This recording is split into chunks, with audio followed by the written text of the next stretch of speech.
तो दोस्तों स्वागत है आपका बिहार न्यूज़ में। दोस्तों मैं हूं फिरदौस गनी और आप देख रहे हैं केडीबी लाइव। दोस्तों आज हो चुका है 13 मार्च 2023। तो आज की पूरे बिहार की टॉप न्यूज़ लेकर आए हैं आपके लिए।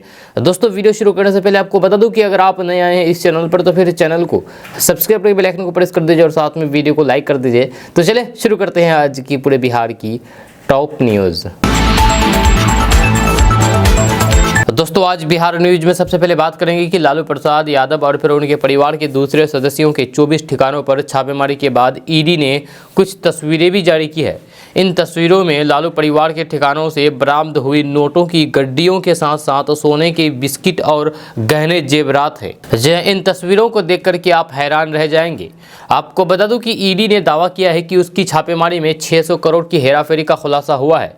ईडी की ओर से दी गई जानकारी के मुताबिक विशेष खुफिया इनपुट के आधार पर छापेमारी की गई थी। जमीन लेकर नौकरी देने के मामले में दिल्ली, एनसीआर, पटना, मुंबई और फिर रांची में 24 जगहों पर छापा मारा गया था। इन जगहों पर तलाशी में 1 करोड़ रुपए की बिना हिसाब किताब की नकदी, 1900 अमेरिकी डॉलर सहित दूसरी विदेशी मुद्रा, 540 ग्राम सोने की ईंट और 1.5 किलोग्राम से ज्यादा सोने के आभूषण बरामद किए गए हैं। सोने के आभूषण की कीमत लगभग 1.25 करोड़ रुपए है। इसके साथ ही कई संपत्तियों के दस्तावेज, बिक्री किए गए संपत्तियों के कागजात और दूसरे आपत्तिजनक दस्तावेजों की बरामदगी हुई है। ईडी ने कहा है कि लालू परिवार ने अपने और फिर बेनामी लोगों के नाम पर बड़े पैमाने पर जमीन और दूसरे सामान की खरीद की है। इन सबों के दस्तावेज मिले हैं। ईडी ने संपत्ति जब्ती की कुछ तस्वीरें भी जारी की है जो आप अपने मोबाइल स्क्रीन पर देख रहे हैं। इनमें से एक तस्वीर में एक ब्रीफ केस में ठूस कर रखी गई नोटों की गड्डियां दिख रही है। दूसरी तस्वीर में सोने की सिक्के, सोने की ईंट और बिस्किट है। इसमें 4 सोने का सिक्का है, 3 सोने की बिस्किट और 1 सोने की ईंट है। दोस्तों बात करते हैं कि बिहार की आधी से कम पंचायतों में ही बैंक की शाखाएं हैं। जी हाँ, बिहार में कुल 8086 पंचायतों हैं, जबकि बिहार में बैंकों की कुल शाखाएं ही 7816 है। यदि ग्रामीण क्षेत्र की बैंकों की शाखाएं देखें तो फिर स्थिति और स्पष्ट हो जाती है। राज्य की यानी कि बिहार के ग्रामीण क्षेत्र में महज 3765 शाखाएं हैं। इस तरह से देखें तो फिर बिहार की 50% भी पंचायतों में भी बैंक की ब्रिक एंड मोटर बैंक शाखाएं नहीं हैं। इसका सीधा असर प्राथमिक सेक्टर ऋण पर पड़ता है। किसानों को किसान क्रेडिट कार्ड लेकर के कृषि टर्म लोन तक लक्ष्य के अनुसार नहीं मिल पाता है। इतना ही नहीं, इसका असर प्रति 1000 बैंक की शाखाओं पर भी पड़ता है। बिहार में प्रति 1000 पर बैंक की शाखाएं राष्ट्रीय औसत की तुलना में काफ़ी कम है। देश में प्रति 11000 पर बैंक की एक शाखा है, जबकि बिहार में 16000 पर है। मुख्यमंत्री नीतीश कुमार ने कई मौके पर कह चुके हैं कि बैंक राज्य की हर ग्राम पंचायतों में शाखाएं खोले। सरकार हर तरह की सहायता देने को तैयार है। ग्राम पंचायतों में बन रहे पंचायत सरकार भवन में बैंक को शाखा खोलने के लिए स्थान दिया जाएगा। दोस्तों बात करते हैं कि बिहार बोर्ड 12वीं कक्षा का परिणाम जारी होने में अब ज़्यादा समय नहीं बचा है। उम्मीद जताई जा रही है कि BSEB यानी कि बिहार स्कूल एग्जामिनेशन बोर्ड किसी भी वक्त नतीजे घोषित कर सकते हैं, यानी कि रिजल्ट जारी कर सकता है। वहीं अगर मीडिया रिपोर्ट्स की माने तो इंटरमीडिएट परीक्षा के नतीजे 20 मार्च 2023 तक जारी होने की संभावना है। अब चूंकि बिहार बोर्ड ने इस संबंध में कुछ आधिकारिक घोषणा की है, इसलिए स्टूडेंट को सलाह दी जाती है कि वे आधिकारिक वेबसाइट पर ही नजर बनाए रखें। नतीजे जारी होने के बाद चेक करने के लिए स्टूडेंट को आधिकारिक वेबसाइट biharboard.online.bihar.gov.in पर लॉगिन करना होगा। बिहार बोर्ड 12वीं कक्षा की परीक्षा BSEB द्वारा 1 से 11 फरवरी 2023 तक आयोजित की गई थी। परीक्षा 2 पालियों में आयोजित की गई थी। पहली पाली सुबह 9:30 बजे से दोपहर 12:45 तक, दूसरी पाली 1:45 से 5 बजे तक की गई थी। दोस्तों बात करते हैं कि बिहार के मौसम में लगातार बदलाव बना हुआ है। जी हाँ, इस बदलाव से लोगों को थोड़ा सा गर्मी से राहत मिली है। आज पूरे बिहार में मौसम सुहाना रहने का अनुमान लगाया गया है। जी हाँ, बिहार में ठंडी हवा का प्रभाव बढ़ने से लोगों को गर्मी और फिर उमस से काफ़ी राहत मिली है। जी हाँ, जिसकी वजह से राजधानी पटना समेत 14 जिलों के अधिकतम तापमान में गिरावट दर्ज की गई है। वहीं मौसम विभाग के अनुसार बारिश के साथ साथ वज्रपात भी हो सकता है। इसके साथ साथ उत्तर पश्चिमी मध्य प्रदेश एवं इसके आसपास चक्रवात की स्थिति बनी हुई है। आज मौसम विभाग के अनुसार पटना समेत बिहार के रोहतास, गया, औरंगाबाद, जहानाबाद, नवादा और नालंदा में भी बादल गरज सकते हैं और बारिश होने की संभावना है। इस दौरान बिहार के तापमान में भी कमी दर्ज की जाएगी और फिर उत्तरी भागों का मौसम शुष्क बना रहेगा। मौसम विभाग के अनुसार आज से मौसम शुष्क बना रहेगा और फिर अगले 5 दिनों तक मौसम में बदलाव की कोई संभावना नहीं है। वहीं आज मौसम काफी सुहाना रहेगा, दिन में आसमान साफ रहेगा। दोस्तों बात करते हैं कि पूर्व मध्य रेल का धनबाद, गया और बक्सर समेत 12 रेलवे स्टेशन विश्व स्तरीय यात्री सुविधाओं से युक्त होगा और इन स्टेशनों पर यात्रियों को एयरपोर्ट जैसी अनुभूति होगी, यानी कि वर्ल्ड क्लास रेलवे स्टेशन बनाया जाएगा। पूर्व मध्य रेल के महाप्रबंधक अनुपम शर्मा ने धनबाद, गया और बक्सर रेलवे स्टेशन के पूर्ण विकास कार्यों का जायजा लेने के बाद कहा कि भारतीय रेल सदैव ही अपने यात्रियों को एक सुखद और संरक्षित यात्री सुविधा देने के लिए तत्पर रहती है। इसी उद्देश्य की पूर्ति के लिए धनबाद, गया एवं बक्सर समेत 12 स्टेशनों का पूर्ण विकास विश्व स्तरीय सुविधाओं के साथ किया जा रहा है ताकि स्टेशनों पर यात्रियों को एक सुखद एहसास हो और सभी आधुनिक सुविधाएं मिल सके। दोस्तों बात करते हैं कि बिहार के मुख्यमंत्री नीतीश कुमार ने बिहार में एक बार फिर से महागठबंधन बदले जाने की अटकलों को सिरे से खारिज करते हुए आज कहा है कि ऐसी कोई बात नहीं है। मुख्यमंत्री नीतीश कुमार ने संवाददाताओं से बातचीत करने के दौरान बिहार में गठबंधन बदलने की चल रही बात के सवाल पर सवालिया लहजे में कहा है कि कहां गठबंधन बदलने की बात चल रही है, ऐसी कोई बात नहीं है, ये सब चिंता मत करिए। मुख्यमंत्री नीतीश कुमार ने राष्ट्रीय जनता दल यानी कि राजद सुप्रीमो लालू प्रसाद यादव के रिश्तेदारों पर ईडी की छापेमारी के सवाल पर कहा है कि जिनके यहाँ छापेमारी हो रही है वे लोग अपना जवाब दे रहे हैं। इन सब चीज़ों पर उन्होंने शुरू से ही लेकर के अब तक कोई प्रतिक्रिया नहीं दी है। वहीं पर कुछ होता है तो फिर उस पर वे कुछ नहीं बोलते हैं। जिनके यहाँ अभी रेड हुआ है उनके यहाँ 5 साल पहले भी रेड हुआ था, अभी फिर से हम लोग एक साथ आ गए हैं तो फिर रेड शुरू हो गया है। मुख्यमंत्री नीतीश कुमार ने कहा है कि साल 2017 में रेड हुआ था तो फिर उन्होंने ये कह दिया था कि इसे एक्सप्लेन कर दीजिए। उन्होंने भारतीय जनता पार्टी की ओर से इशारा करते हुए कहा है कि इसको लेकर के कुछ बातें हुई है और फिर वहां के लोगों ने मेरे साथ बात करनी शुरू कर दी है। मुख्यमंत्री नीतीश कुमार ने केंद्रीय एजेंसियों के दुरुपयोग को लेकर के 9 विपक्षी दलों के प्रधानमंत्री को लिखे गए पत्र पर दस्तखत नहीं करने के सवाल पर कहा कि इसमें कोई इस तरीके की बात नहीं है, हम तो इंतज़ार कर रहे हैं। अलग अलग पार्टियां अलग अलग काम करती है, इन सब चीज़ों से हमारा कोई मतलब नहीं है। दोस्तों बात करते हैं कि बिहार के लोगों को बाढ़, भूकंप, वज्रपात जैसी आपदाओं से बचाने और फिर उन तक राहत पहुंचाने के लिए सभी जिलों में एक जिला इमरजेंसी रिस्पांस टीम की तैनाती होगी, जिसमें एसडीआरएफ के जवानों की अस्थायी रूप से तैनात किया जाएगा ताकि टीम में शामिल जवान उस इलाके की नियमित निगरानी कर सके और फिर वैसी सभी आपदाओं के लिए खुद को हमेशा तैयार रखें जो पूर्व में घट चुकी है या फिर भविष्य में घटने की संभावना है। जिला प्रशासन के निर्देश पर टीम काम करेगी। जिला इमरजेंसी रिस्पांस टीम राहत बचाव के लिए अत्याधुनिक सुविधाओं से लैस रहेगी। यह टीम के पास बेहतरीन नई तकनीक की संचार व्यवस्था रहेगी जिसके सहारे वे किसी भी समय रेस्क्यू का काम कर पाएंगे। फिलहाल रात में जवानों को काम करने में सबसे अधिक परेशानी होती है, इस कारण उन सभी उपकरणों से टीम को लैस करने का निर्णय लिया गया है। जिला इमरजेंसी रिस्पांस टीम जिला प्रशासन के सहयोग से युवाओं को प्रशिक्षण देगी। जहाँ इस प्रशिक्षण में युवाओं को ये जानकारी दी जाएगी कि भूकंप, बाढ़, वज्रपात या फिर आग लगने के समय राहत बचाव कार्य कैसे करें। इसके लिए टीम समय समय पर ग्रामीण इलाकों में ट्रेनिंग कार्यक्रम चलाएगी। दोस्तों अगर आप झारखंड या फिर बिहार में रहते हैं और वंदे भारत एक्सप्रेस ट्रेन का अपने प्रदेश में इंतज़ार कर रहे हैं तो फिर यह खबर आपके लिए ज़रूरी है। जी हाँ, खास है। दरअसल जल्द ही आपके प्रदेश को यानी कि बिहार और झारखंड को इस ट्रेन की सौगात मिलने वाली है। जहाँ इस ट्रेन की बात करें तो ये झारखंड की राजधानी रांची से बिहार की राजधानी पटना के लिए चलेगी। यहाँ खास बात यह है कि अपने ही देश में बनी इस अत्याधुनिक सेमी हाई स्पीड ट्रेन से यात्री चंद घंटों में अपने गंतव्य स्थान तक पहुंच जाएंगी। जहाँ रांची से मात्र 4 घंटे में पटना यात्री पहुंच जाएंगे। इस ट्रेन के शुरू होने से झारखंड से बिहार जाने वाले और बिहार से झारखंड आने वाले यात्रियों को लाभ होगा और फिर उसके समय की बचत होगी। खबरों की माने तो कई रूटों पर वंदे भारत एक्सप्रेस चलाने की मंजूरी रेल मंत्रालय द्वारा दी जा चुकी है। रांची से पटना के लिए एक वंदे भारत एक्सप्रेस चलेगी जिसकी शुरुआत अप्रैल के महीने में होने की संभावना है।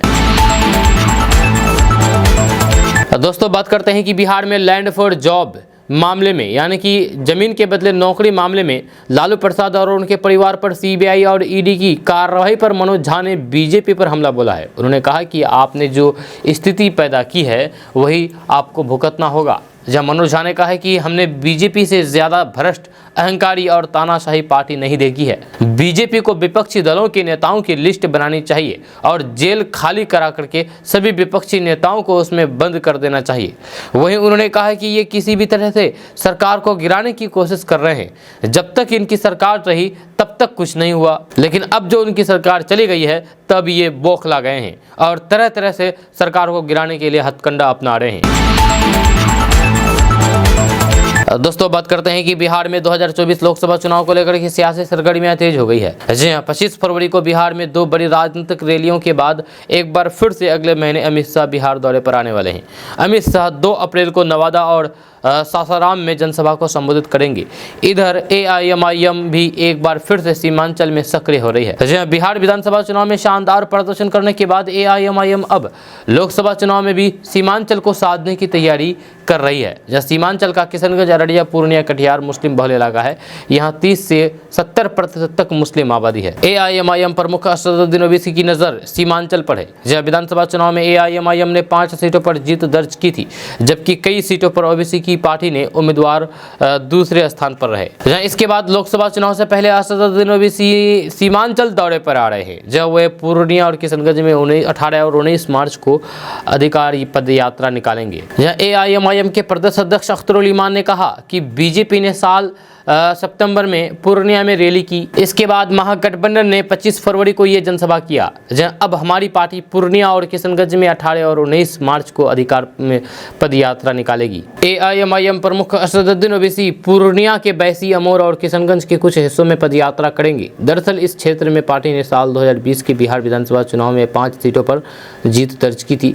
ये अलग बात है कि ओवैसी की पार्टी के 4 विधायक एआईएमआईएम छोड़ करके आरजेडी में शामिल हो गए। बिहार विधानसभा में एआईएमआईएम के प्रदेश अध्यक्ष अख्तरुल ईमान इकलौते विधायक रह गए हैं। इधर बीजेपी के चाणक्य कहे जाने वाले अमित शाह भी बिहार दौरे पर आ रहे हैं। अमित शाह बिहार में नई सरकार बनाने के बाद 4थी बार बिहार दौरे पर आएंगे। अमित शाह बीजेपी की मिशन 40 को धार देने के लिए नवादा और सासाराम में जनसभा को संबोधित करेंगे। अमित शाह इससे पहले पूर्णिया, किशनगंज, सारण, पश्चिमी चंपारण और पटना के दौरे पर आ चुके हैं। अब वे 2 अप्रैल को नवादा और सासाराम में महागठबंधन सरकार के खिलाफ हुंकार भरेंगे।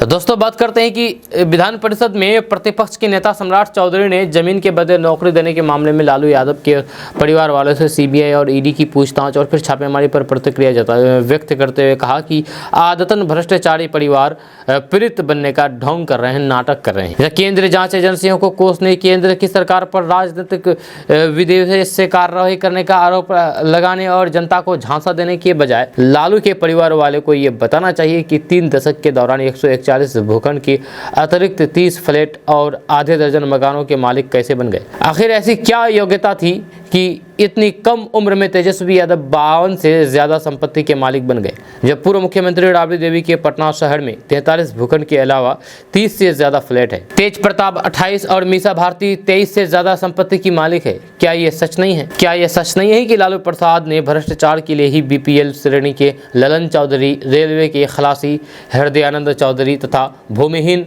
प्रभुनाथ यादव, चंद्रकांत देवी, सुभाष चौधरी तक से नौकरी, ठेका या फिर अन्य लाभ पहुंचाने के लिए इसके एवज में कीमती जमीन मकान दान के जरिए हासिल कर लिया। भाजपा प्रदेश अध्यक्ष डॉक्टर संजय जायसवाल ने लालू प्रसाद यादव के परिवार वालों के यहां ईडी और सीबीआई की कार्रवाई को लेकर के नसीहत दी है। उन्होंने कहा कि जीवन के बाद स्वर्ग और नरक क्या होता है ये तो किसी को नहीं पता, लेकिन प्रत्येक मनुष्य को अपने कुकर्मों की सजा इसी जीवन में भुगतना पड़ता है। लालू परिवार उसका साक्षात उदाहरण है। संजय जायसवाल ने कहा है कि पिता अगर गलत काम करे तो फिर उसे रोकना भी बच्चों का ही काम होता है। एक बार भी अगर बच्चों ने ये पूछ लिया होता कि पिताजी आपको और फिर माँ को बिहार का मुख्यमंत्री बिहार की जनता ने बनाया, उस समय आपने 10,000 करोड़ का घोटाला किया और फिर आप जेल भी गए, जेल से आने के बाद आप सांसद बनकर के रेल मंत्री बने, जब आपके पास इतने ज्यादा पैसे घोटाले के हो ही गए थे तो फिर गरीबों को नौकरी देकर के उनकी जमीन हम सभी के नाम पर लिखने की क्या आवश्यकता थी। दोस्तों बात करते हैं कि बिहार में पिछले साल नगर निकाय चुनाव हुए थे, जहां एडीआर और फिर बिहार इलेक्शन वॉच की तरफ से शनिवार को जारी रिपोर्ट में कहा गया है कि बिहार नगर पालिका चुनाव 2022 में जीते कुल 223 में से 214 मुख्य पार्षद विजेता उम्मीदवारों में कटिहार की मेयर सबसे धनी है। जब वैसे 9 मुख्य पार्षद उम्मीदवारों का शपथ पत्र स्पष्ट नहीं होने के कारण उनके बारे में जानकारी रिपोर्ट में शामिल नहीं की गई है। रिपोर्ट में कहा गया है कि संपत्ति की बात करें तो फिर औसतन संपत्ति 3 करोड़ 10 लाख रुपए है। सबसे अधिक संपत्ति कटिहार नगर निगम की मेयर के पास है। जब मुख्य पार्षदों की संपत्ति की बात करें तो फिर 214 में से 57 विजेता उम्मीदवार करोड़पति है, यानी कि कुल 45% जीते हुए मुख्य पार्षद करोड़पति हैं। 5 करोड़ से अधिक संपत्ति वाले 32 मुख्य पार्षद हैं। 2 से 5 करोड़ तक 30 से 50 लाख से 2 करोड़ के बीच 86 लाख से 50 लाख तक 45 और फिर 10 लाख से संपत्ति के से कम संपत्ति 21 मुख्य पार्षदों के पास है। यह सबसे अधिक संपत्ति वाले मुख्य पार्षद कटिहार नगर निगम की उषा देवी अग्रवाल है। यह इनकी कुल संपत्ति 93 करोड़ रुपए है। जब वहीं दूसरे नंबर पर मुजफ्फरपुर के सराय नगर निगम पंचायत के मुख्य पार्षद कुमारी अर्चना है। इनके पास 41 करोड़ की संपत्ति है। वहीं बेतिया नगर निगम के मुख्य पार्षद गरिमा देवी सिकरिया के पास 40 करोड़ की संपत्ति है। रिपोर्ट में खुलासा हो गया है कि 2 से 14 विजेता उम्मीदवारों में 40 के खिलाफ आपराधिक मामले दर्ज हैं। ऐसे में कुल 19% के खिलाफ आपराधिक मामले दर्ज हैं, जब वहीं 27 के खिलाफ गंभीर मामले दर्ज हैं। 2 के खिलाफ हत्या के संबंधित मामले दर्ज हैं। 6 लोगों के खिलाफ हत्या के प्रयास का केस दर्ज है। महिलाओं के ऊपर अत्याचार का केस 2 मुख्य पार्षदों के खिलाफ है। जहां नगर निकाय चुनाव में विजेता मुख्य पार्षद उम्मीदवारों की शिक्षा की बात करें तो फिर 74 लोगों की शैक्षणिक योग्यता 5वीं और फिर 12वीं के बीच है। यहाँ 78 विजेता उम्मीदवारों ने अपने शैक्षणिक योग्यता स्नातक और फिर इससे ज़्यादा घोषित की है। वहीं 96 विजेता उम्मीदवारों की आयु 21 से 40 वर्ष के बीच है। दोस्तों बात करते हैं कि जदयू के राष्ट्रीय अध्यक्ष ललन सिंह ने कहा है कि नौकरी के बदले जमीन मामले में सीबीआई 2 बार जांच करके साक्ष्य नहीं जुटा पाई, तीसरी बार भी खोदा पहाड़ निकली चूहिया वाली कहावत ही साबित होगी। राजद सुप्रीमो लालू प्रसाद के बच्चों के घर 15 घंटे से ज्यादा चली ईडी की छापेमारी पर जदयू के राष्ट्रीय अध्यक्ष ललन सिंह ने कहा कि ये अघोषित आपातकाल है। जांच एजेंसी के व्यवहार पर नाराजगी प्रकट करते हुए उन्होंने कहा कि गर्भवती महिला और फिर छोटे छोटे बच्चों के साथ इस तरीके का निर्मम आचरण देश में पहली बार हुआ है। यह देश इसको याद रखेगा। उन्होंने कहा कि दमन चाहे जितना कर ले 2024 में देश भाजपा मुक्त होगा। जदयू की राष्ट्रीय अध्यक्ष ललन सिंह ने सोशल मीडिया पर लिखा है कि बिहार में भाजपा की सरकार से बाहर जाते ही जांच एजेंसियों को अचानक दिव्य शक्ति से लालू परिवार के पास साक्ष्य दिखने लगे हैं। लालू प्रसाद उनके परिवार वालों की यहाँ पहले भी कई बार छापेमारी हुई है। इसमें अब तक क्या मिला? खोदा पहाड़ निकली चूहिया। ललन सिंह कहते हैं कि साक्ष्य नहीं मिला तो फिर साक्ष्य दिखाने के लिए पालतू तोते कुछ भी कर सकते हैं। गाय का सिंह भैंस में और भैंस का सिंह गाय में जोड़ सकते हैं। ललन सिंह ने चैनलों पर चल रही खबरों पर तंज कसते हुए कहा कि अखबार कहता है कि ये इन्फो सिस्टम के कारण छापा चला गया है, जिसका नौकरी से कोई लेना देना नहीं है, लेकिन और पालतू तोते अपने मालिक का निर्देश पा करके कुछ भी कर सकते हैं। ये कहना है जदयू के अध्यक्ष ललन सिंह का। दोस्तों बात करेंगे कि विकासशील इंसान पार्टी यानी कि वीआईपी की सुप्रीमो मुकेश सहनी पटना में स्थित आवास पर महान स्वतंत्रता संग्राम सेनानी और अमर शहीद जुब्बा सहनी के शहादत दिवस पर एक कार्यक्रम का आयोजन किया गया था। इस मौके पर मुकेश सहनी ने कहा है कि 2024 और 2025 में कैसे और फिर किस पार्टी के साथ राजनीति करना है, इसे लेकर के क्या रणनीति बनेगी, इन सभी बातों की चर्चा फूलन देवी की शहादत दिवस के मौके पर होगी। इस कार्यक्रम में एक ही कलर की साड़ी में करीब 25,000 महिलाएं शामिल होगी। जब बिहार के पूर्व मंत्री और फिर वीआईपी पार्टी के सुप्रीमो मुकेश सहनी ने आगे कहा है कि उत्तर प्रदेश में वीरांगना फूलन देवी की शहादत दिवस को मनाने नहीं दिया जाता है, इसलिए इस बार हम बिहार में इस कार्यक्रम को मनाएंगे, क्योंकि बिहार में इस तरीके की रोक नहीं है। यह किसी भी कार्यक्रम को करने के लिए मुख्यमंत्री नीतीश कुमार का बराबर सहयोग मिलता है। मुकेश सहनी ने कहा कि आने वाले दिनों में हम उत्तर प्रदेश में भी ये कार्यक्रम करेंगे। निषाद समाज अब जाग चुका है। निषाद समाज अब किसी का गुलाम नहीं होगा। निषाद समाज का वोट किसी के दल में नहीं जाने वाला, क्योंकि निषाद समाज का रखवाला आ चुका है। जब तक निषाद समाज को हक और फिर अधिकार नहीं मिलेगा, तब तक निषाद समाज का वोट निषाद समाज के बेटे के पास ही रहेगा। दोस्तों बात करते हैं कि नौकरी के बदले जमीन घोटाले के मामले में लालू परिवार के करीबियों पर ईडी की छापेमारी के बाद सियासत गर्मा गई है। अब इस मामले में बिहार के उप मुख्यमंत्री तेजस्वी यादव खुद सामने आए हैं और भारतीय जनता पार्टी पर जोरदार हमला बोला है। उन्होंने कहा कि 2017 की छापेमारी में क्या मिला था उसका हिसाब तो दे देते, फिर तथाकथित 600 करोड़ रुपए का हिसाब मांगते। तेजस्वी यादव ने समाचार एजेंसी ANI को जवाब देते हुए ट्वीट किया और लिखा है कि याद करिए 2017 में भी कथित 8,000 करोड़ का लेन देन, हजारों करोड़ का मॉल, सैकड़ों संपत्तियां। अभी चंद महीने पहले गुरुग्राम में अरबों का कंपनी का अर्बन कब मॉल भी मिला था। भाजपाई अब कथित 600 करोड़ रुपए का नया हिसाब लाने से पहले अपने सूत्रों को पुराने का हिसाब तो दे देते। तेजस्वी यादव ने कहा है कि भाजपा सरकार द्वारा सूत्रों के हवाले से इधर उधर की भ्रामक अफवाहें फैलाने अथवा खबर प्लांट करने की बजाय रेड के बाद हस्ताक्षर किए जाने वाले पंचनामे की सूची ही सार्वजनिक कर देना चाहिए। अगर हम इसे सार्वजनिक कर देते तो फिर इन बेचारों नेताओं की क्या इज्जत रहेगी।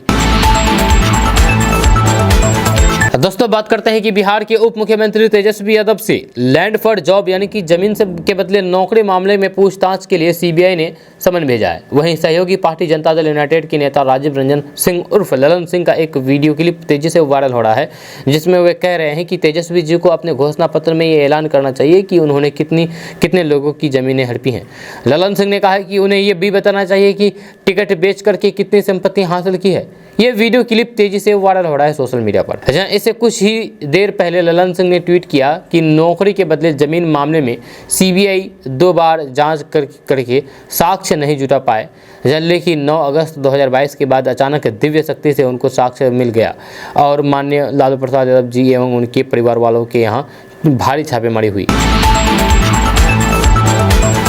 दोस्तों बात करते हैं कि बिहार के उप मुख्यमंत्री तेजस्वी यादव के खिलाफ ED CBI की कार्रवाई पर केंद्रीय मंत्री अनुराग ठाकुर ने बड़ा बयान दिया है। अनुराग ठाकुर ने कहा कि एक ही नारा, लालू परिवार यादव का एक ही नारा था, तुम मुझे पलट दो मैं तुम्हें नौकरी दूंगा। यह हर किसी ने भ्रष्टाचार का अपना मॉडल बनाया है। आज जब इनके खिलाफ कार्रवाई की गई तो फिर सभी एकजुट हो गए। दोस्तों बात करेंगे कि भोजपुरी मेगा स्टार खेसारी लाल यादव ने फिल्मी दुनिया में कदम रखने से पहले लंबा स्ट्रगल किया है, ये सबको पता है। जहाँ उन्होंने लिट्टी चोखा तक बेचा है। उन्हें पहली सफलता एक भोजपुरी गानों के एल्बम से मिली थी। इसके बाद साल 2012 में उनकी पहली फिल्म आई साजन चले ससुराल। इस फिल्म ने उन्हें बड़ी कामयाबी दिलाई। वे रातों रात भोजपुरी फिल्म इंडस्ट्री के स्टार बन गए। मीडिया रिपोर्ट्स के अनुसार खेसारी लाल यादव इस वक्त 15 करोड़ से अधिक संपत्ति के मालिक है। वह एक फिल्म के लिए 50 से 60 लाख रुपए तक चार्ज करते हैं, जबकि एक गाने के लिए 2 लाख से 3 लाख रुपए तक लेते हैं। तो आइए जानते हैं कि भोजपुरी के स्टार खेसारी लाल यादव ने कितनी पढ़ाई की है और वह कितने पढ़े लिखे हैं। तो खेसारी लाल यादव का 15 मार्च 1986 को सिवान जिले के एक निम्न मध्यम वर्गीय परिवार में जन्म हुआ था। उन्होंने अपनी कड़ी मेहनत से शोहरत कमाई है। उनके पिता का नाम मंगरूलाल यादव है। खेसारी लाल यादव की शादी फिल्मी कैरियर शुरू होने से बहुत पहले हो गई थी। जहाँ उनकी पत्नी का नाम चंदा देवी है। उनके 2 बेटे युगराज यादव और ऋषभ यादव हैं, जबकि बेटी का नाम कृतिका यादव है। आपको शायद इस बात की जानकारी नहीं है कि खेसारी लाल यादव का असल नाम शत्रुघ्न कुमार यादव है। खेसारी लाल यादव ने कम उम्र में ही परिवार की मदद के लिए काम करना शुरू कर दिया था, जहाँ इसके चलते हुए सिर्फ 10वीं तक की ही पढ़ाई कर सके। इसके बाद पढ़ाई छोड़नी पड़ी। उन्होंने लंबे स्ट्रगल करने के बाद भोजपुरी सिनेमा में अपने सिंगिंग टैलेंट और एक्टिंग से एक मुकाम हासिल किया है। उन्होंने दूध भी बेचा है। एक समय ऑर्केस्ट्रा में भी डांस करना पड़ा। खेसारी लाल यादव के जलवे भोजपुरी ही नहीं बल्कि बॉलीवुड सिनेमा तक है, जहाँ उन्होंने 2014 में पहला बॉलीवुड गाना कोयलांचल फिल्म में AK-47 गाया था। इसके बाद 2016 में ग्लोबल बाबा नाम की फिल्म दूसरा गाना होली में उड़े गुलाल गाया था। इसके अलावा 2021 में उन्होंने एक और बॉलीवुड सिंगल तेरे मेरे दरमियान गाया था। खेसारी लाल यादव आज एक फिल्म के लिए भले ही लाखों रुपए चार्ज करते हों, पर पहली फिल्म साजन चले ससुराल में उन्हें सिर्फ 11,000 रुपये मिले थे। आज के वक्त खेसारी लाल यादव भोजपुरी सिनेमा में सबसे अधिक डिमांड वाले एक्टर हैं। दोस्तों बात करते हैं कि कर्नाटक में चल रहे 18वें नेशनल यूथ एथलेटिक्स चैंपियनशिप में बिहार के पीयूष राज रजत पदक अपने नाम कर लिया है, यह यानी कि जीत लिया है। जी हाँ, डेकाथलो इवेंट में रजत पदक जीत करके पीयूष राज दूसरे स्थान पर रहे।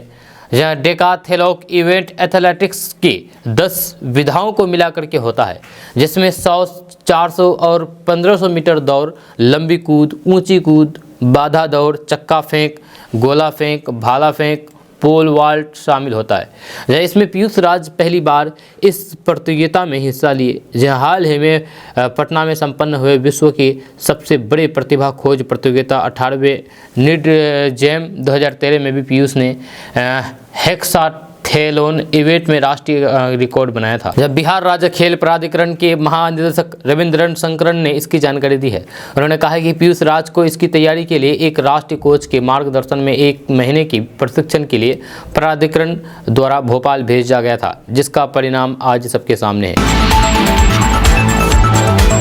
दोस्तों, बात करते हैं कि दुबई में बिहार दिवस कार्यक्रम में अपने लोक गीतों से बिहार की संस्कृति का प्रसार लोक गायिका देवी और मैथिली गायक विकास झा करेंगे। जो आगामी 19 मार्च को बिहार राज्य की 121वीं जयंती के अवसर पर इंडिया पॉजिटिव द्वारा बिहार दिवस कार्यक्रम का आयोजन दुबई में कराया जा रहा है। यह कार्यक्रम भारतीय दूतावास में आयोजित होगा। इस कार्यक्रम में कई राजनेता, अभिनेता, व्यापारी और यूएई सरकार के अधिकारी शामिल होंगे। इस कार्यक्रम में अपनी उपस्थिति के बारे में आज भोजपुरी गायक देवी ने अपने सोशल मीडिया अकाउंट से वीडियो जारी करके ये मैसेज दिया है। जब देवी ने अपने वीडियो में एक लोकगीत को गाया, फिर कहा कि वे बिहार राज्य के 121वीं वर्षगांठ के अवसर पर इंडिया पॉजिटिव द्वारा आयोजित बिहार दिवस कार्यक्रम में अपने गीत और संगीत के साथ शामिल होने जा रहे हैं। दोस्तों, बात करते हैं कि 2024 के लोकसभा चुनाव को लेकर के बीजेपी एक्टिव मोड में आ गई है। जब बिहार में मुख्यमंत्री नीतीश कुमार के अचानक पाला बदलने के बाद केंद्रीय गृह मंत्री अमित शाह लगातार बिहार का दौरा कर रहे हैं। एक बार फिर से अमित शाह बिहार दौरे पर आ रहे हैं। 2 अप्रैल को अमित शाह नवादा और फिर सासाराम में जनसभा को संबोधित करने वाले हैं। इसको लेकर के बिहार बीजेपी तैयारी में जुट गई है। दरअसल मिशन 2024 में जुटी बीजेपी का बिहार पर खास फोकस है। लोकसभा चुनाव को लेकर के पार्टी बिहार में बूथ स्तर तक कार्यकर्ताओं को एकजुट करने में लगी हुई है। केंद्रीय गृह मंत्री अमित शाह एक के बाद एक बिहार के जिलों का दौरा कर रहे हैं और बिहार सरकार की नाकामी को जनता के बीच रख रहे हैं।